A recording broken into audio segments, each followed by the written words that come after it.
Salut à toutes et à tous et bienvenue dans cette nouvelle vidéo. Ça y est, vous commencez déjà à être un peu des experts. Rappelez-vous, la dernière fois, on a appris ce que c'était que des variables, comment les stocker dans des mots-clés comme ça et pouvoir les réutiliser. Aujourd'hui, on va avancer beaucoup plus puisque on va non seulement utiliser des variables réellement, mais en plus de ça, on va modifier notre vue pour ajouter un bouton, tout simplement.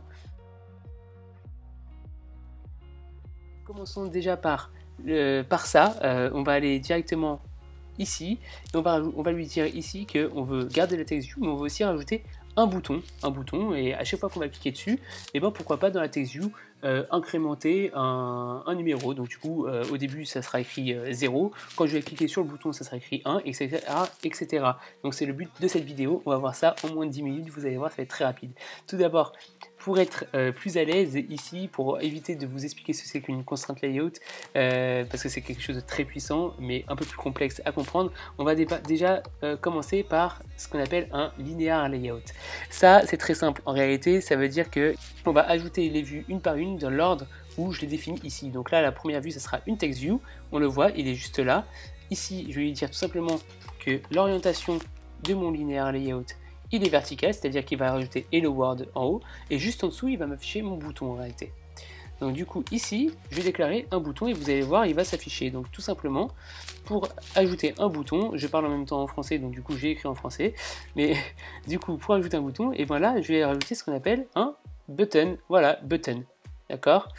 Et ici, je vais lui donner sa taille. Alors la taille, on ne l'a pas vu dans les précédents épisodes, mais wrap content, ça veut dire réellement seulement ce que ça contient. Voilà, seulement ce que ça contient. Donc ça veut dire si hello world, voilà, il contient ça. Donc ma text view, elle va s'arrêter juste à la fin de mon hello world. D'accord ? Si en revanche, je veux que ça prenne tout l'espace, je vais dire que ça prend tout l'espace en disant match parent, l'espace du parent.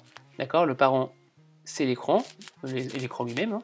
Donc regardez ici, et ben, il me surligne que ma text view, elle prend tout ça. Quel est l'avantage? C'est que tout simplement, ici, à l'intérieur, je peux très bien lui dire gravity center, ça veut dire quoi? Ça veut dire centre mon texte, hello world. D'accord? Juste en passant, je peux avoir beaucoup de choses à lui définir à ma text view. Par exemple, la taille de mon texte. Je peux très bien lui dire 20 SP. SP, ça sera l'unité de mesure de mon texte. D'accord? 20 SP. Je peux aussi lui dire text color. Donc tâtonnez, hein, pour le moment 20 SP, vous verrez bien ce que ça donne. Et ma couleur, je peux très bien lui dire, tiens, je vais lui donner la couleur accent, ou bien tout simplement lui prendre des couleurs déjà prédéfinies par Android. Voilà, color black. Voilà. Alors pour récupérer les couleurs prédéfinies par Android, on fait @android_color/ et puis là, Android nous propose pas mal de choses. Pour faire ça, je fais CTRL espace sur Mac, tâtonner sur Windows, je me souviens plus très bien ce que c'était. Mais là, il va nous proposer plein de couleurs déjà prédéfinies par Android, donc moi je lui dis black. Voilà, donc mon texte sera de 20 SP en couleur black. Revenons sur notre bouton, on ne voit pas encore, c'est normal parce que je ne vais pas donner de taille. Donc ici, je vais tout simplement lui dire que c'est du wrap content, d'accord, et que la height, c'est du wrap content aussi, d'accord. Et là, vous voyez, il est apparu. D'accord, très bien. Donc on l'a notre bouton. On va lui rajouter un identifiant pour pouvoir le récupérer. Donc on va l'appeler validate button.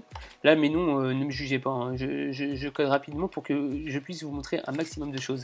On va lui rajouter un petit texte à l'intérieur, on va écrire validate, vous voyez, on l'a vu, et tout simplement, alors là, il me met un warning parce que c'est pas bien, il faut pas faire ça, comme je vous l'ai déjà dit, il faut aller dans le fichier string, d'ailleurs, on va le faire, allez, on va s'entraîner dès maintenant, on va mettre validate, hop, validate, on va lui dire que c'est écrit validate, ça veut rien dire. Hein. Ici j'ai en français, ici c'est en anglais. Soit tout est en anglais, soit tout est en français, hein, bien entendu. Ici je reviens et je lui dis le string et c'est @string/validate. D'accord? Alors si j'écris bien, c'est mieux. @string/validate. Vous voyez, j'ai plus de warning et en plus ça c'est écrit validate. Voilà, donc il est parti chercher dans mon fichier de string @string/validate.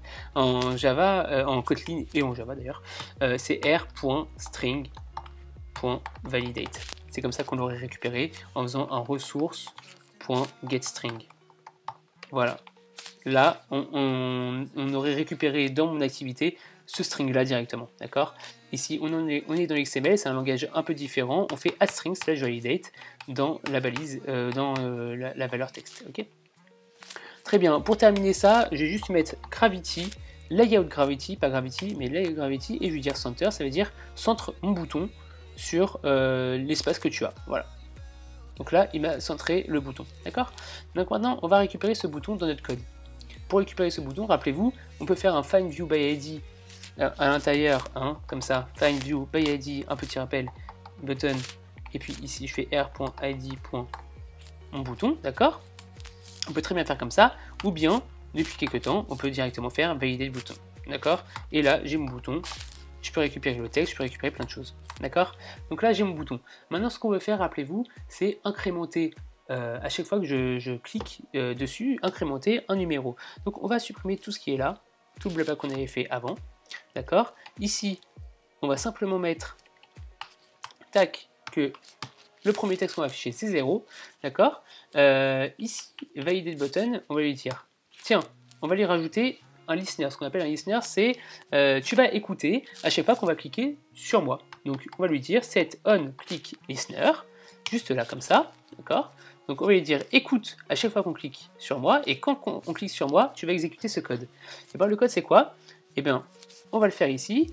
Il nous faut une variable, comme on l'avait dit, mais une variable cette fois-ci qu'on va mettre globale directement dans la main activity. Rappelez-vous, tout ce qui est dans main activity appartient à la vue. Donc ici, on va pouvoir faire une variable, je vais vous montrer ça, variable counter, hop, ok, qui vaut 0 au départ. Ok. Ici, qu'est-ce que je suis en train d'écrire? Je suis en train d'écrire private.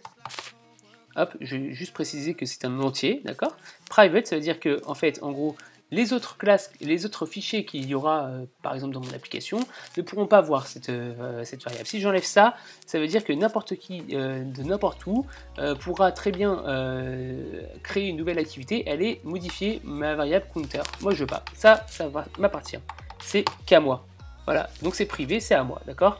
Imaginez tout simplement que vous avez, allez, je reprends l'exemple de la télévision, une télévision qui est chez vous, et bien la télévision, elle est à vous, vous ne la prêtez à personne. En revanche, un DVD, et ben vous allez dire, bah tiens, je veux pas que ce soit privé, je veux que tout le monde sache que j'ai ce DVD là chez moi, et vous allez le prêter à droite, à gauche, chez vos voisins, etc. Non, celle-là, la télévision, je la garde. Donc c'est privé, c'est à moi, ça appartient à Main Activity. D'accord? Donc voilà, j'espère que la parabole elle est claire. Donc c'est une variable, c'est pas une val, parce que val ça voudrait dire que je pourrais plus la modifier. D'accord? Vous vous rappelez le cours précédent. Et donc du coup c'est une variable qui s'appelle counter, qui est un entier, et qui a comme valeur par défaut 0. C'est-à-dire que quand je vais démarrer mon activité, elle vaudra 0. Voilà, j'ai déjà défini que ça vaut 0.